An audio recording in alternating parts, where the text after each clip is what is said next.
son BB here. He's going to be a special guest with us today, and he's going to help us read The Little Engine That Could. You ready? Yeah? How you hold the book for me? Before we get started, I'm going to take a sip of this amazing tea. And as you can see, says, what does it say? Snowline. So if you're familiar with the song Jolene by Dolly Parton, this is a Christmas cup of hers, and I have some amazing green tea in here. And Bryson, what do you have to drink today? Milk. And he has this amazing cup that says Deck the Halls with Songs of Dolly. So we are Dolly Parton fans. We went to Dollywood probably about 4 years ago when Bryson was more. You were one. You were one, or you were a few months old when we went to Dolly World or Dollywood in Tennessee. So we're going to get started with this amazing book today. Bryson, do you want to take notes for us, or do you want to read along? I will take notes. Oh, okay. That sounds like a plan. So this is actually one of Dolly Parton's Imagination Station books of the month. I'm sorry, not Imagination Station, Imagination Library. So this, in the beginning of the book, it talks about her organization. Long story short, yes, go ahead, baby. Long story short, she has an organization that donates free books to the community or to children that sign up, them and their parents. And you get a free book, I believe it is, once a month. So I signed BB up here probably when he was 2 or 3, and we've been receiving books from Dolly and her organization ever since. So without further ado, we're going to get into The Little Engine That Could. This is one of my favorite stories growing up. It is by Watty Piper and reimagined by Dan Santit. And this is actually the 90th anniversary. Can you believe that? This book has been out that long. Wow. So let's get started. I think I can. All right. Parents, there are some reading tips in this book in the beginning. This is, again, a reimagined book. So the original may not have some of these things inside, but I think it's really cool. I may go over some of these tips at the end. Somebody here, their attention's not going to be that long. So this is copyrighted all the way back to 1930. Wow. By Pigeon Random House. And it has been, again, reimagined and republished ever since. 1930 is a long time ago. How many years ago is that? You think? Maybe 20. Oh, okay, good guess. But that's like almost 100 years ago, buddy. Wow. Yes. So let's get started. I'm going to read a few pages, and then BB here is going to also read with us today. Is that okay with you? All right. Chug, chug, chug. Puff, puff, puff. Ding dong, ding dong. The little train rumbled over the tracks. She was a happy little train, for she had a jolly load to carry. Her cars were filled full of good things for boys and girls. There were toy animals, giraffes with long necks, teddy bears with almost no necks at all, and even a baby elephant. Then there were dolls with blue eyes and yellow curls, dolls with brown eyes and brown bob heads, and the funniest little toy clown you ever saw. And there were cars full of toy engines, airplanes, tops, jackknives, picture puzzles, books, and every kind of thing boys and girls could want. Would you like to do the honors of the next page? Make sure you're loud, okay?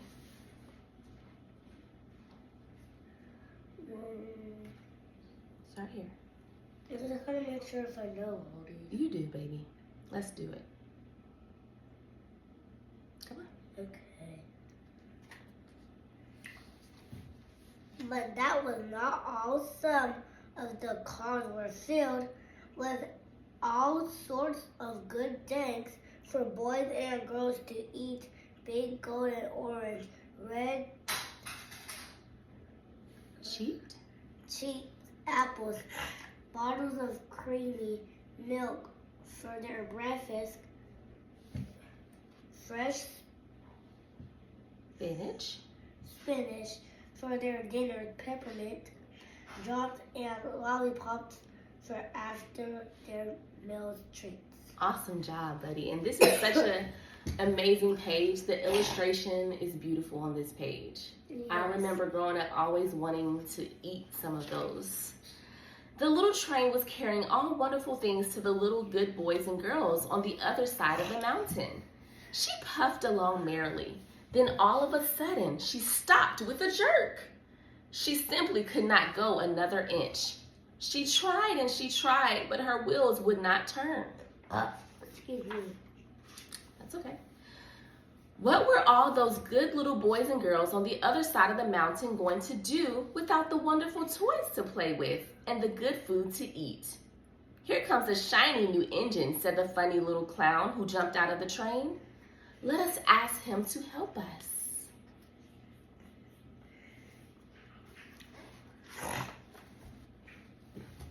So all the dolls and toys cried out together, "Please, shiny new engine, won't you please pull over our train over the mountain?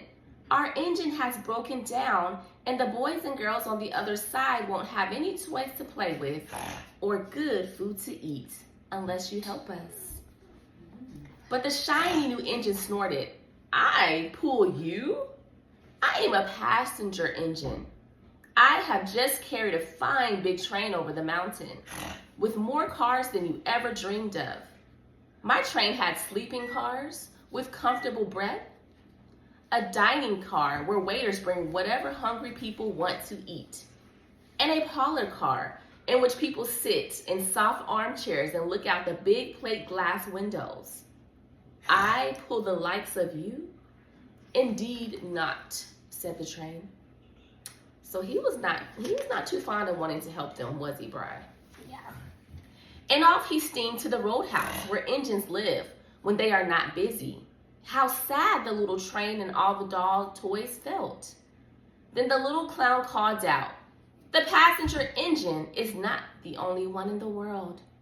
Here is another engine coming, a great big strong one. Let us ask him to help us." The little toy clown waved his flag and the big strong engine came to a stop.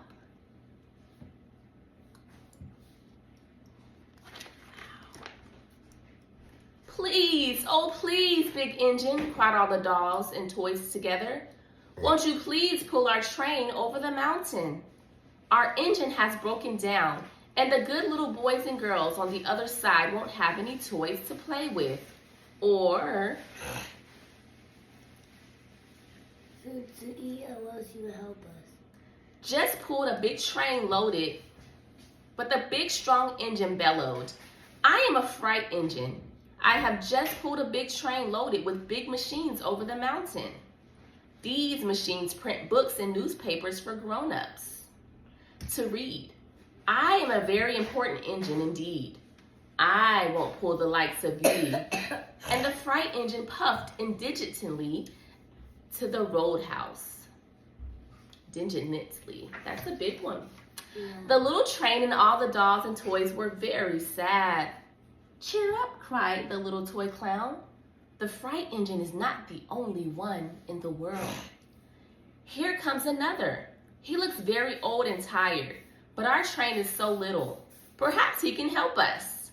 So the little toy clown waved his flag and the dingy, rusty old engine stopped. We're done. "Please, kind engine," cried all the dolls and toys together. "Won't you please pull our train over the mountain? Our engine has broken down, and the boys and girls on the other side won't have any toys to play with or good food to eat unless you help us." But the rusty old engine sighed. How does he look, Bri? Tired. "I am so tired. I must rest my weary wheels. I cannot pull so little a train as yours over the mountain. I cannot. and he rumbled off to the roadhouse chugging. What did he say? Where? Right here. I cannot. Then indeed, they didn't show that one, but he looked very tired there.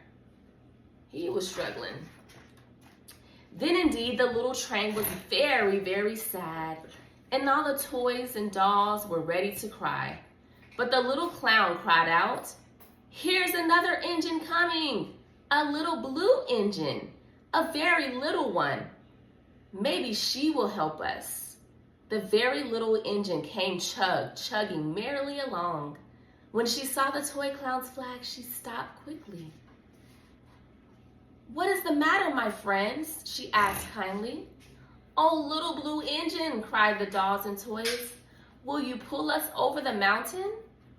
Our engine has broken down, and the good boys and girls on the other side won't have any toys to play with or good food to eat unless you help us.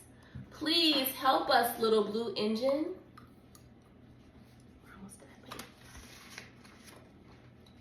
"I'm not very big," said the little blue engine. "They use me only for switching trains in the yard. I have never been over the mountain." That's a word right there. "But we must get over the mountain before the children awake," said the dolls and the toys. The very little engine looked up and saw the tears in the doll's eyes. And she thought of the good little boys and girls on the other side of the mountain who would not have any toys or good food unless she helped. See that very big mountain there? That's where they have to go. Excuse me. Then she said, "I think I can, I think I can, I think I can." And she hitched herself to the little train. She tugged and pulled and pulled and tugged. And slowly, slowly, slowly, they started off. The toy clown jumped aboard, and all the dolls and toy animals began to smile and cheer. Puff, puff, chug, chug went the little blue engine. Would you like to read that? Okay. I think I can, I think I can, I think I can, I think I can, I think I can, I think I can, I think I can. Up, up, up, faster and faster and faster. The little engine climbed until at last they reached the top of the mountain. Down in the valley lay the city. "Hooray, hooray," cried the funny little clown and all the dolls and toys. The good little... What is it, dolls? I said dolls. Dolls. The good little boys and girls in the city will be happy because you helped us. Kind little blue engine. The end. Let's see. And the blue little engine smiled and seemed to say, as she puffed steadily down the mountain, "I thought I could, I thought I could, I thought I could. I thought I could, I thought I could, I thought I could." And that she did. So that was the little engine that could. What did you think about that one, buddy? It was good. Thanks for watching. Aw, thanks so much for watching. Don't forget to Like the subscribe button. like, comment, and subscribe. We appreciate you joining us. And before we go, I'm going to read this paragraph here to you all because it may not be available in the original books here. This is a message from Dolly herself. You want to read along, or you can go off camera if you want? Yeah. Okay. It says, "Dear friends, 25 years ago, I decided to offer a free book gifting program to the children in my hometown. For every child's first book from the Imagination Library, we wanted a book that everyone knew, but most of all, a book everyone loved. For most people, this may seem like a difficult choice, but for me, it only took a minute to choose The Little Engine That Could to be that very special book. My memories take me back to a little cabin in East Tennessee. This was not a place where dreams easily come true. Too often, there was talk about all the things we couldn't do rather than all the things we could do. On many occasions, when my dreams seemed far away, my mama would tell me the story of the little engine to comfort and encourage me. While I listened to her, I would close my eyes and think of myself as the little engine and just start saying over and over again, I think I can, I think I can, I think I can. It gave me strength and it gave me hope. It gave me courage to keep chasing my dreams. We have worked with our local partners to give over 5 million copies of The Little Engine That Could to children all over the United States and Canada. This is an impressive number, but The Little Engine is much more than just a book in a child's hand. It is an expression of our love to ignite the aspirations of children to be whoever they want to be. So thank you, Little Engine, for inspiring me and for inspiring generations of children for 90 years. May you keep chugging along to take all of us to the other side of the mountain. Love, Dolly, Dolly Parton. That's so sweet. I think I can is the simple mantra, which has lasted 90 years, has taught multiple generations of children and adults everywhere as they can possibly achieve something if they just believe in themselves. I remember my first time reading The Little Engine That Could in preschool. There was a hopeful optimism to the story that my impressionable young mind could relate to.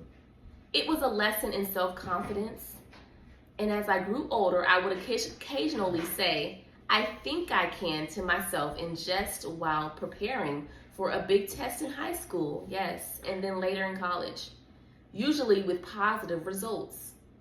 Me, an adult male, repeating 4 little words from a children's story about a tiny blue engine that no one believed in except for a handful of toys and herself chanting, I think I can, I think I can, I think I can.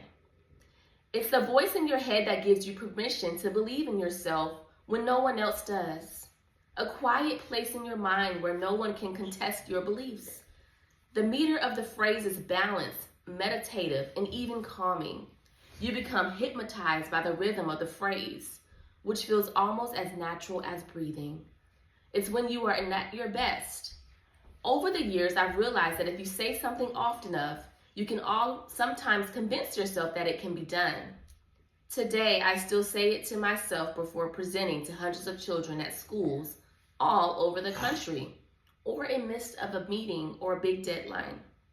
It doesn't take much to lift a person's spirits and make us believe that we can all possibly become more than we ever dreamed. And it's all thanks to a little blue train. Love, Dan. And Dan is one of the ones that reimagined this book. It is also a Caldecott Medal winner. And again, this was The Little Engine That Could. So we thank you so much for watching. We hope you have an amazing holiday season. Come back up, right?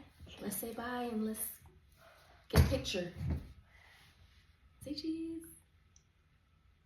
Bye, guys. Thanks for watching. Say bye. Bye.